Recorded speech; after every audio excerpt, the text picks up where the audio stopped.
Hello दोस्तों, welcome back. मैं हूं जयदीप, आप देख रहे हैं एजुकेशन अड्डा। आज मैं आपके लिए लाया हूं लेट्स लर्न किताब का तीसरा part, the rats and the elephant. बहुत ही बढ़िया मज़ेदार कहानी है। इसको पढ़कर आपको भी अच्छा लगेगा। अब यहाँ पर रैट्स का अर्थ है चूहे और एलिफेंट्स का अर्थ है हाथी। तो चूहे और हाथी की कहानी है, जरूर सुनिएगा, बहुत अंत तक देखिएगा। बहुत ही बढ़िया कहानी है। अगर आप इसको एक बार सुनेंगे तो शायद आपको दोबारा सुनने की ज़रूरत नहीं पड़ेगी, क्योंकि एक बार मज़ेदार कहानी को एक बार ही सुना जाता है और वो एकदम कंठस्थ हो जाती है। चलिए फिर शुरू करते हैं। पहला, इसके 3 क्वेश्चन है, 4 उनको करते हैं। सबसे पहले, are we all of the same size. अब पहला प्रश्न है, क्या हम सभी एक साइज के हैं? बिल्कुल नहीं दोस्तों, हम सभी एक साइज के बिल्कुल नहीं है, क्योंकि कोई बड़ा है, कोई छोटा है। इंसानों में भी देख लो, कोई छोटा इंसान है, कोई हाइट में बड़ा है, कोई क्या है, कोई बिल्ली छोटी है तो कुत्ता बड़ा है, हाथी बड़ा है तो चूहा छोटा है। ऐसे हर कोई अलग अलग साइज का है। उसी तरीके से दूसरा क्वेश्चन आपके सामने ये बनता है कि can a smaller animal help a bigger animal. ये तो बहुत ही शानदार प्रश्न है, क्योंकि आपने वो कहानी तो सुनी ही होगी कि एक चूहा और एक शेर दोनों जंगल में बैठे रहते हैं। तब चूहा उसके ऊपर खुदकता है, तब वो कहता है, चूहा कहता है शेर से कि आज मुझे छोड़ दो, अगली बार मैं आपकी मदद करूंगा। फिर जब उस वो मुसीबत में होता है तो वो छोटा चूहा उस हाथी शेर की भी मदद मदद करता है। मतलब इससे यही पता चलता है कि छोटा आदमी बड़े आदमी की, या छोटा जीव बड़े जीव की मदद बिल्कुल कर सकता है। तो इसका हिंदी अनुवाद तो यही होता है कि स्मॉलर एनिमल हेल्प अ बिगर एनिमल। एक छोटा जानवर है वो बड़े जानवर की मदद कर सकता है। तीसरा क्वेश्चन है, you are often asked to help your younger sister and brother, do you your help them. अब दूसरा प्रश्न है कि आपके जो छोटे भाई या छोटी बहन है, वो आपको अगर मदद करने के लिए कहते हैं तो आप उनकी मदद करते? बिल्कुल, हमारे छोटे भाई या छोटे बहनों की हम बिल्कुल मदद करते हैं। चौथा क्वेश्चन है कि how do your younger brothers and sister help you. अब देखिए, प्रश्न बहुत ही बढ़िया है कि हाउ डू यू, किस तरीके से यंगर ब्रदर छोटा भाई एंड सिस्टर छोटी बहन है हेल्प यू आपकी मदद करते हैं। अब इसका तो आप सबको आता ही होगा, क्योंकि आपके भी यंगर ब्रदर या यंगर सिस्टर छोटे भाई बहन है, वो मदद करते हैं, तो वही उत्तर इसका ही होगा। चलिए फिर कहानी को पढ़ते हैं। देखिए, कहानी में आपको एक चित्र दिया हुआ है जिसमें हाथी और चूहे दर्शाए जा रहे। बहुत सारे हाथी है, बहुत सारे चूहे। देखिए, कहानी के इस चित्र में इतना बढ़िया नज़ारा दिख रहा है तो कहानी पढ़ने में और ही मजा आएगा। चलिए फिर शुरू करते हैं। लॉन्ग लॉन्ग एगो, बहुत समय की बात है, बहुत समय पहले की बात है। ग्रुप ऑफ रैट्स, एक ग्रुप था, एक समूह था, एक झुंड था, एक समूह कह सकते हैं। रैट्स मतलब चूहों का, लाइव्ड मतलब रहता था। क्या करता था? रहता था। कहाँ रहता था? एक चूहों का समूह है, वो रहता था। अब बताइए कहाँ रहता था? नहीं पता। चलिए फिर मैं बताता हूँ कि कहाँ रहता था। देखिए, यहाँ पर लाइव्ड मतलब रहता था, हैप्पीली मतलब खुशी से। किससे? खुशी से। इन ए फॉरेस्ट, एक जंगल में। कहाँ रहता था? जंगल में रहता था। बिल्कुल सही बात, जंगल में रहता था। वन डे, एक दिन। क्या हुआ? एक दिन की बात है। हर्ड्स, हर्ड्स मतलब झुंड। क्या होता है? झुंड होता है। हर्ड्स बहुत ही बढ़िया शब्द है। H E R D, herds मतलब झुंड। क्या कहते हैं इसको? झुंड। तो झुंड है, वो कहाँ रहता था? एक जंगल में रहता था। अब झुंड शब्द है वो हाथियों के लिए यूज किया गया है, क्योंकि हाथियों का झुंड होता है और चूहों का समूह होता है। उसी प्रकार हर्ब्स ऑफ एलिफेंट, किसका? हाथियों का झुंड। पास्ड थ्रो, पास थ्रो मतलब निकलता था, पास में निकलता था। दैट एरिया, वो जहाँ चूहे रहते थे उसके पास में ही निकलता था। इन सर्च, सर्च इन मतलब सर्च, इन सर्च मतलब की खोज में। किसकी खोज में? देखो, खोज किसकी कर रहा था? हाथियों का झुंड। ऑफ वाटर, पानी की खोज करता था। किसकी करता था? पानी की खोज करता था। वाटर का अर्थ होता है पानी या जल। Many Holmes of the rats were destroyed under their big feet. अब देखिए, हाथियों के पैर है वो बहुत बड़े होते हैं। क्या होते हैं?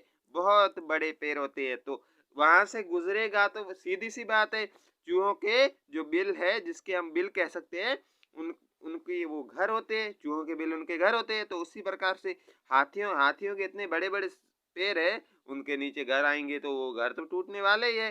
तो ऐसे ही अगर हाथी वहां से निकलते तो बहुत सारे जो चूहे थे उनके घर है वो उनका नष्ट हो जाते थे। डेस्ट्रॉइड मतलब नष्ट होना या विनाश होना, उनके घरों का विनाश हो जाता था हाथियों के बड़े बड़े पैरों के नीचे। सम रैट्स वर किल्ड। अब हाथियों के पैर के नीचे इंसान आ जाए तो भी मर जाए। अब वहां पर तो चूहे थे, चूहे हाथियों के पैर के नीचे आते और बहुत सारे चूहे है वो हाथियों के पैर के नीचे भी दबकर मर जाते थे। The king of rats. अब जो चूहों का, हाथियों का या हर प्रजाति का अपना अपना एक राजा होता है। जैसे हमारा हमारा जैसे प्रधानमंत्री होता है, राष्ट्रपति होता है, वैसे ही हाथियों का भी एक राजा था जिसका नाम था मूसक राज। क्या था? मूसक राज। मूसक एक चूहे को कहते हैं और उसके राजा था जिसको कहते थे मूसक राज। मूसक राज नाम का कौन था? चूहों का राजा था। किसका? चूहों का राजा। चलिए ये प्रश्न भी बनता है कि चूहों के राजा का नाम क्या था, तो बिल्कुल इसका उत्तर यही होगा, the king of rats is Mushak Raj. चलिए अगला आगे क्या है देखते हैं। अब राजा है चूहों का, वो क्या करता है? राजा का, चूहों का राजा जाता है हाथियों के पास। Went to the king of elephants. अब हाथियों का राजा है उसके पास जाता है। अब हाथियों के राजा का नाम, हाथियों के राजा का नाम था गजराज। क्या था? गजराज। अब गजराज है वो हाथी का, गज हाथी का पर्यायवाची है, तो यहाँ पर गजराज नाम था हाथियों के राजा का नाम। किसका नाम था? हाथियों के राजा का नाम। बिल्कुल यही प्रश्न बनता है कि चूहों का राजा है वो मूसक राज है। अब दूसरा प्रश्न ये बनता है कि गजराज है वो किसका राजा था, तो गजराज है वो हाथियों का राजा था। अब वहां पर कौन गया? किंग्स ऑफ एलिफेंट मतलब राजा था जो हाथियों का, उनके पास कौन गया? द किंग्स ऑफ रेड्स, मूसक राज। जो चूहों का राजा है मूसक राज, वो वहां पर जाता है। एंड रिक्वेस्टेड, और वहां क्या करता है? गुजारिश करता है उनसे। क्या करता है? गुजारिश करता है him to take his herds through another route of the pond. अब देखिए वो उनसे प्रार्थना करता है, गुजारिश करता है कि आपका जो हाथियों का समूह है, जो झुंड है, उसको क्या करो? दूसरे रास्ते, अनदर रूट मतलब दूसरा रास्ता है वहां से लेकर, अब पॉन्ड का अर्थ होता है तालाब, जाने का जो दूसरा रास्ता है उस रास्ते से जाइए प्लीज, क्योंकि हमारे घर नष्ट हो रहे हैं, हमारे चूहे मर रहे हैं, इसलिए एक राजा होने के नाते मेरा दायित्व है कि मैं आपसे बात करूं। अब देखिए आगे क्या होता है। He accepted. अब वो क्या करता है? राजा, हाथियों का राजा है वो क्या करता है? एक्सेप्टेड, स्वीकार करता है। क्या स्वीकार करता है? देखिए, the request and told the elephants to take another way without disturbing the red. अब वो स्वीकार करता है और अपने हाथियों से कहता है, क्या करता है? राजा है तो अपने हाथियों से कहेगा, अपने हाथियों से कहता है कि अब ऐसा करना, आगे से दूसरा रास्ता लेना। अदर वे मतलब दूसरा रास्ता है वहां से निकलना, विदाउट डिस्टर्बिंग द रेड। अब क्या करना? जो डिस्टर्बिंग मतलब उनको परेशान मत करना। किनको?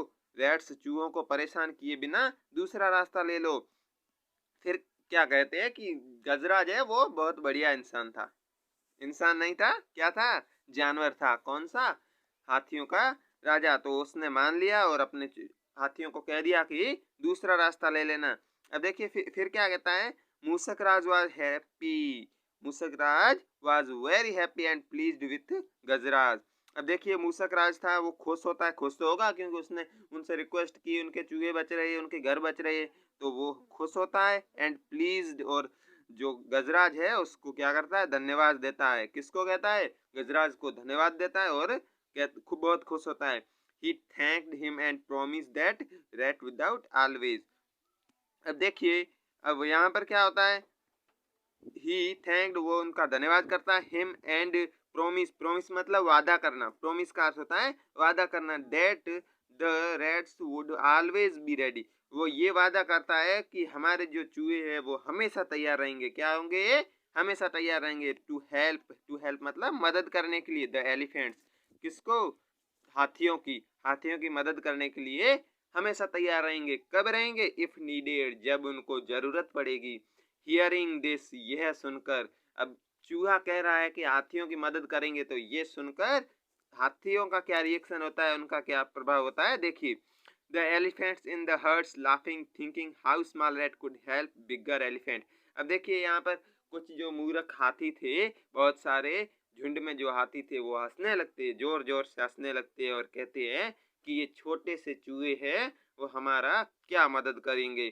चलिए फिर आगे क्या होता है, आफ्टर अ फ्यू मंथ, कुछ महीनों की बात है। कुछ महीनों के बाद क्या होता है, देखिए कुछ महीनों के बाद क्या होता है, वन फाइन डे, एक अच्छा दिन बीत गया। एक अच्छा दिन था, एक फाइन डे मतलब, वन फाइन डे मतलब एक अच्छा दिन था। When the rate were playing, उस दिन क्या कर रहे थे, हाथी है उन, हाथी नहीं चूहे, रेट्स का अर्थ था चूहे, चूहे वर प्लेइंग, चूहे खेल रहे थे। There they heard loud shout of elephants, अब वो क्या करते हैं, सुनते हैं। हियर मतलब सुनना, हियर्ड मतलब भी सुनना है, लाउड मतलब जोर से, साउट साउट मतलब आवाज, ऑफ एलिफेंट्स एलिफेंट मतलब हाथियों की।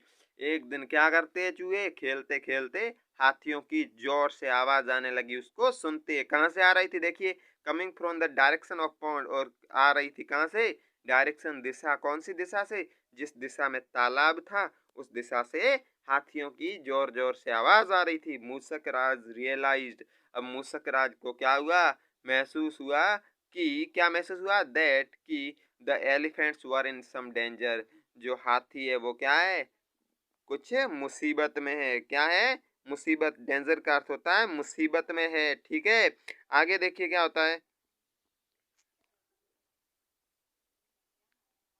ही he asked some of strong rat in his group, अब जो चूहों का झुंड था, समूह था, उसमें भी बहुत सारे क्या थे, स्ट्रॉन्ग चूहे थे। कौन से थे, मजबूत और हट्टे कट्टे चूहे थे। उनको वो क्या कहता है, कहता है कम अलोंग, मेरे साथ चलो, and went in the direction of that sound, चलो कहाँ चलो, जिस तरफ तरफ से ये जो आ रही है आवाज उस तरफ चलो। क्या कहता है कि जहाँ से आवाज आ रही है उस तरफ चलो। नियर द पॉन्ड, अब कहाँ पर, नियर द पॉन्ड, जो तालाब है उसके पास में, कहाँ पर, नियर द पॉन्ड, तालाब के पास में।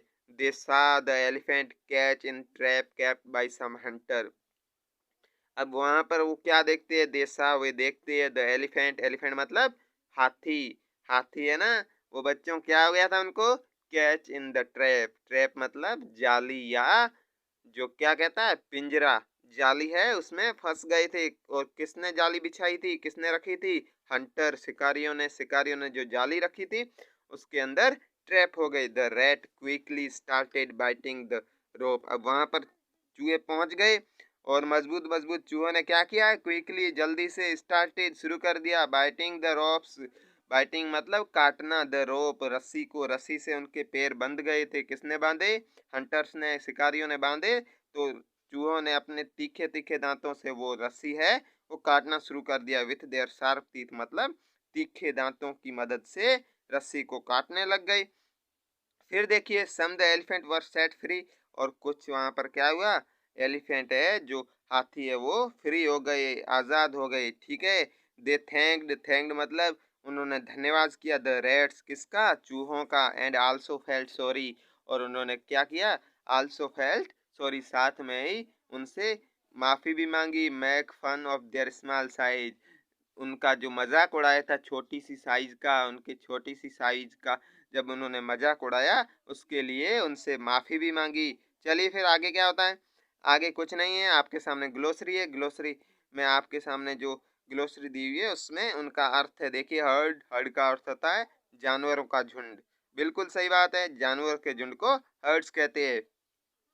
डेस्ट्रॉय, डेस्ट्रॉय मतलब नष्ट कर देना, रूट रास्ता, प्लीज्ड खुश, प्रोमिस वादा करना, साउट आवाज, और रियलाइज समझना, डेंजर खतरा, डायरेक्शन दिशा, ऐसे ही बहुत सारे शब्द है, इनको अपनी कॉपी में लिख लें क्योंकि ये बहुत ही महत्वपूर्ण और बढ़िया शब्द है। ट्रैप, ट्रैप का अर्थ होता है पिंजरा, और हंटर का अर्थ होता है शिकारी। थैंक्स फॉर वॉचिंग वीडियो, अगले वीडियो में मैं आपके सामने इसी पाठ के प्रश्नोत्तर ये वो करवाऊंगा। चलिए फिर, अगर आपने हमारा चैनल सब्सक्राइब नहीं किया तो कर लीजिए, और बेल आइकन को दबाना न भूलिए क्योंकि अगला वीडियो आएगा तो सबसे पहले आपके सामने नोटिफिकेशन आएगी। Thanks for watching video.